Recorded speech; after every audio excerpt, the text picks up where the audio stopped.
Olá, internautas da S News. Hoje nós vamos entrevistar o deputado estadual Danilo Balas. Ele, que é um agente da Polícia Federal, está em seu primeiro mandato, é pré-candidato à reeleição e, como todo parlamentar desse atual mandato, também já está percorrendo Sorocaba e cidades da região para fortalecer e fazer um balanço de sua gestão. É sobre isso que nós vamos conversar e também sobre outros assuntos. Deputado, muito obrigado por ter nos recebido.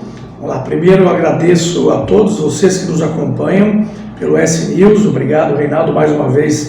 Uma pergunta que eu gostaria de fazer ao senhor, deputado, é por que a oposição, como que o senhor veio trabalhando a oposição ao governo Dória, já que essa sua característica parlamentar ficou bastante evidenciada ao longo desses últimos anos?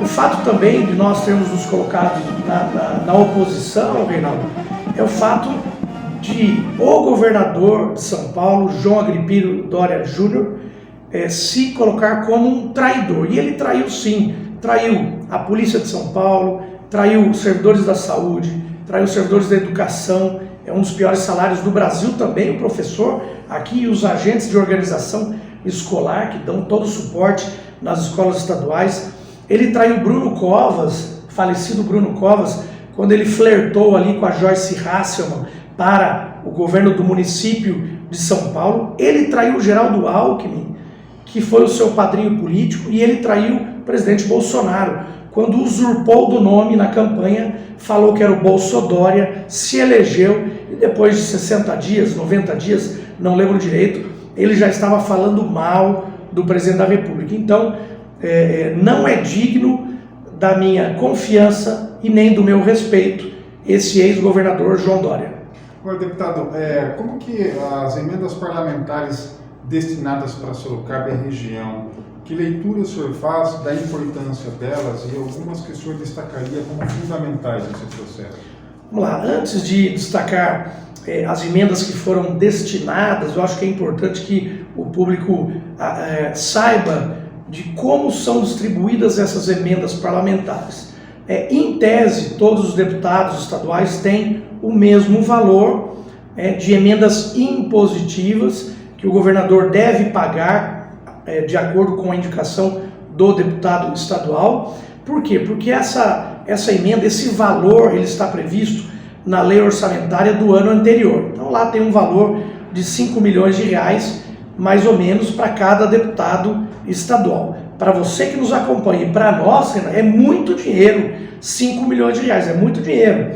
Só que vejam 5 hospitais da nossa região precisando de investimentos. Por exemplo, Santa Casa de Misericórdia, Santa Lucinda, Conjunto Hospitalar. Então, se eu escolher 5 hospitais aqui da nossa região, da nossa cidade, 5 milhões já foi, não é muito. Se você investir 1 milhão na Santa Casa, vai fazer bastante coisa, o Padre Flávio na gestão, é óbvio que vai. Mas 1 milhão para um grande hospital de alta complexidade, o dinheiro vai muito rápido. Então, em tese, como eu falei, cada deputado tem 5 milhões de reais, porém, quem é da oposição tem 5 milhões. Quem vota com o governador João Agripino Dória, ou votou com o governador e contra a população, por exemplo, no caso do aumento do ICMS, de vários setores, tem 50 milhões de reais, chega a ter 50 milhões de reais. Exatamente isso que você ouviu, enquanto quem atua defendendo a população tem 5, quem atua votando com o governador tem até 50 milhões de reais. Então nós temos um cobertor curto, mas ajudamos no que nós pudemos aí em nossa região em emendas parlamentares. Atuei muito no primeiro ano de mandato ajudando a saúde e também a segurança pública. Na segurança pública destinamos emendas parlamentares para, por exemplo, a troca do telhado do CPI 7, pois chovia dentro da sala de aula, dentro do alojamento. Então, R$500 mil ali só para trocar o telhado, que se fosse ficar esperando o governador não ia chegar. Viaturas, equipamentos para policiais da região toda, dos batalhões. Atuamos também em equipamentos para o 15º GB, que é o bombeiro aqui de Sorocaba, que faz um excelente trabalho. Ajudamos também a Defesa Civil de Sorocaba, as guardas municipais da região e defesas civis, né, que atuam em situação de catástrofes, por exemplo, alagamentos. Ajudamos também a questão, aí passando para o segundo ano de mandato, separei um valor para destinar diretamente às escolas estaduais, um valor para que a direção de ensino regional e os diretores dessas escolas estaduais decidissem os equipamentos a serem adquiridos. Por exemplo, multimídia, toda a parte de infraestrutura de informática, e aí quem decidiu foi a diretoria de ensino junto com os diretores. E aqui nós mandamos para, no primeiro para o segundo ano de mandato, 42 escolas, e do segundo para o terceiro mais 38. Totalizamos 80 escolas estaduais que enviamos emendas parlamentares. E a área da saúde, em especial as unidades básicas de saúde, vamos atingir em Sorocaba as 33 UBSs em atendimento de emendas parlamentares. Sorocaba tem 33 unidades básicas de saúde, já enviei R$1 milhão e em parceria com a deputada federal Carla Zambelli, enviaremos mais R$1 milhão, totalizando 2 milhões distribuídos nas UBS. Por que eu invisto nas UBS? Primeiro, porque eu preciso dar uma condição boa para o servidor da saúde lá na ponta da linha atender a população. Segundo, a população precisa de condições mínimas de atendimento, um banco decente, tem que ter um ar-condicionado dentro da sala para o médico atender, né, uma mulher ou uma criança num local mais fechado. Então, atendimento mínimo às pessoas que precisam da unidade básica de saúde. E quando nós damos um atendimento melhor na UBS, a pessoa não procura o hospital de pronto. Ele vai para a UBS primeiro porque ele é bem atendido, e mais, você, o médico ali, o enfermeiro, detectando um problema pequeno que está se tornando médio, ele evita mortes. Você evita, por exemplo, que hospitais fiquem superlotados e evita que pessoas morram detectando ali uma doença no início de uma criança, de uma mulher, de um senhor ali. Então, investimentos prioritários para a área da saúde, UBS, muito embora nós tenhamos enviado também emendas para o GEPASS, para o BOS, para a creche Maria Claro, para o Sim Mulher, emendas para toda a nossa região, para a PAI de Sorocaba, a PAI de Votorantim. É muito importante essa atuação. Como nossa capacidade de emendas parlamentares é reduzida, já expliquei o porquê, temos essas parcerias. Além da deputada federal Carla Zambelli, temos também o deputado federal Capitão Augusto, que é meu contemporâneo de Academia Militar do Barro Branco, me ajudou muito no envio de emendas para instituições, por exemplo, a SOS, moradores ali de rua, pessoas que não têm onde tomar um banho e pernoitar. Também o Instituto Humberto de Campos, que faz um trabalho com crianças carentes sensacional. Então, essas parcerias com deputados federais e também com ministérios, nós o fizemos aqui em especial com o Ministério da Justiça e Segurança Pública, trazendo o que temos de melhor lá em Brasília para as cidades onde trabalhamos. E uma das primeiras cidades onde implementamos um sistema federal de inteligência chamado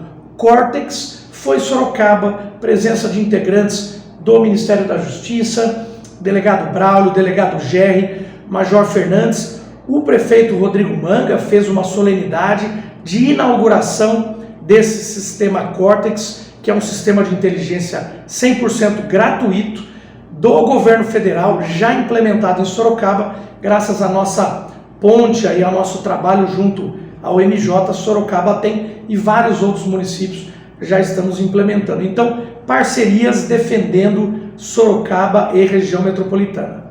Agora, deputado, como que o senhor agora analisa nesse momento também, falando um pouquinho de política nacional, esse contexto atual agora de um temor de que haja um golpe com uma eventual derrota do presidente Bolsonaro, ou mesmo com uma vitória do presidente, haver uma cortina de ferro se estabelecer no governo dele. Essa palavra golpe está preocupando bastante a sociedade. A gente está vendo esse embate agora com o Supremo Tribunal Federal, os aspectos econômicos também ficando evidenciados, né?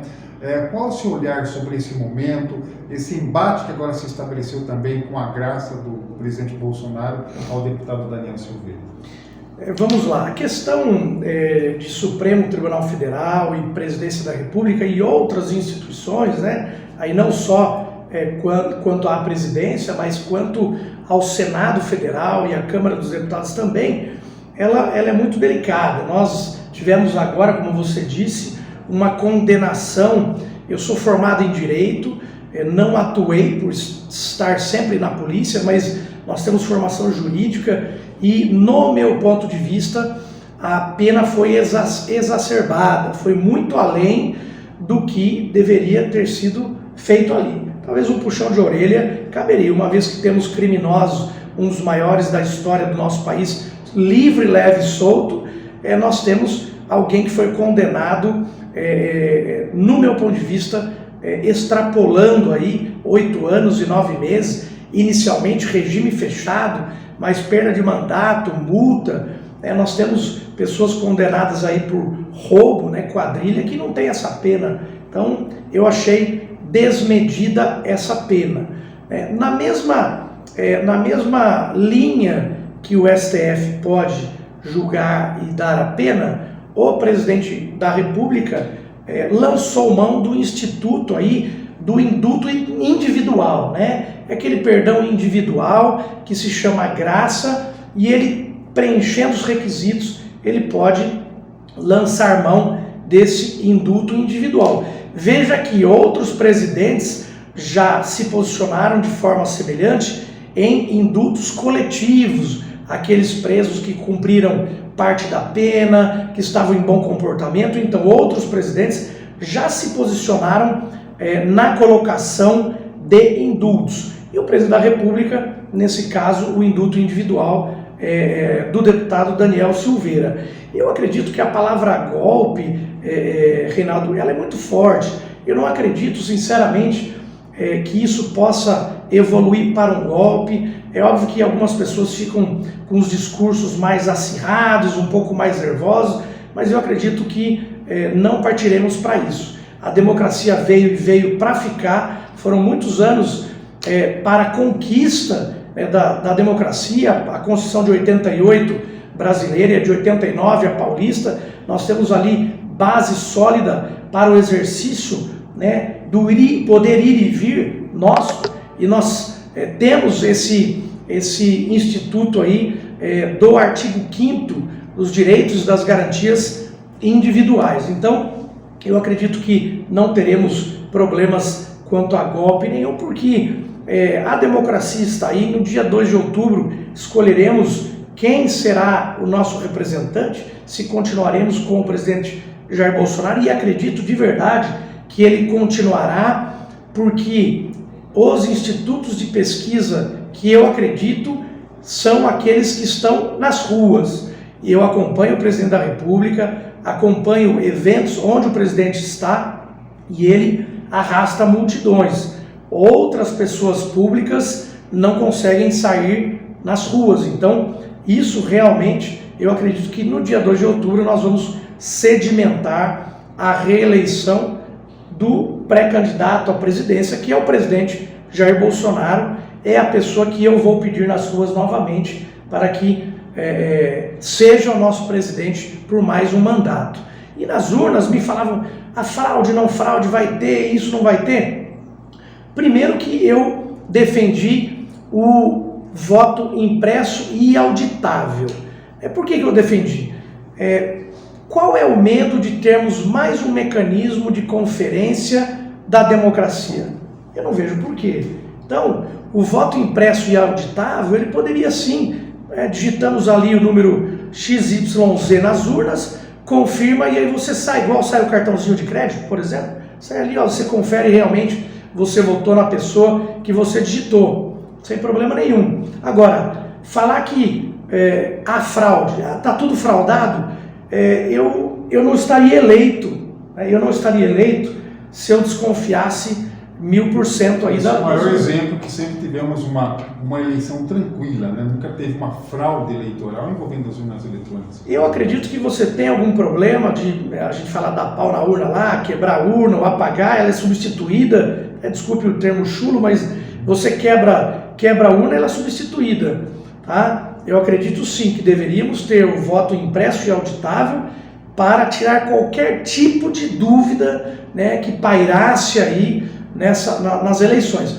Agora, se eu não acreditasse nas urnas, eu não teria sido eleito e tido 38.661 votos. Então, as eleições, tenho certeza que no dia 2 de outubro vamos ter um trabalho tranquilo, e aí lançaremos mão das forças de segurança para que a eleição corra de forma tranquila, qualquer instabilidade. Mas vamos lançar mão das forças armadas. Em estados do norte do país, na fronteira, as forças armadas já ajudam nas eleições, transportando muitas vezes urnas, soldados do exército, forças armadas já ajudam. Então esse negócio, o exército vai para as ruas e tal, se tiver que ir, vai exército, marinha aeronáutica, polícia federal, PRF, PM civil, polícia penal, vai todo mundo para a rua para garantir o dia da democracia, que é o dia 2 de outubro. Bem, nós estamos conversando com o deputado estadual Danilo Balas, ele que também já é pré-candidato à reeleição nas eleições deste ano. E para concluir, deputado, que mensagem o senhor deixa para o paulistano neste momento? Primeiro agradecer mais uma vez, né, a oportunidade, o espaço. A mensagem para todos que vivem no estado de São Paulo é que procurem saber como se posicionou cada um dos 94 deputados estaduais na Assembleia Legislativa, acompanhem a forma de atuação, não só o quanto ele enviou de dinheiro para a tua cidade, mas sim os seus posicionamentos diante de projetos importantes que muitas vezes tiraram direitos de aposentados e pensionistas, por exemplo, como aconteceu na Assembleia Legislativa. Alguns parlamentares se posicionaram no início de uma forma e depois eles mudaram ali a forma de atuar e votar. Por exemplo, aí era oposição, viraram situação. Procurem saber, pesquisem aqueles que estão se colocando como os seus defensores, se você é mais da direita, como eu sou, defendendo a família, defendendo valores éticos, morais, defensor do conservadorismo, verifique se ele realmente teve esse posicionamento na sua vida, o seu caráter, a sua idoneidade. Tá? Agradecer a Deus, nosso site tem todas as nossas fiscalizações de obras paralisadas, as nossas atuações na Assembleia Legislativa, www.danilobalas.com.br ou @agente federal Danilo Balas, @agente federal Danilo Balas. E agradecer uma pessoa especial, sem essa pessoa eu não estaria tendo forças para trabalhar por todos vocês, que é minha esposa Fernanda, que eu amo muito, minha filhinha Júlia. Eu tenho que agradecer muito, porque ela nos dá forças para lutar por todos vocês, representá-los, vocês dos 645 municípios, em especial a nossa querida cidade de Sorocaba. Valeu!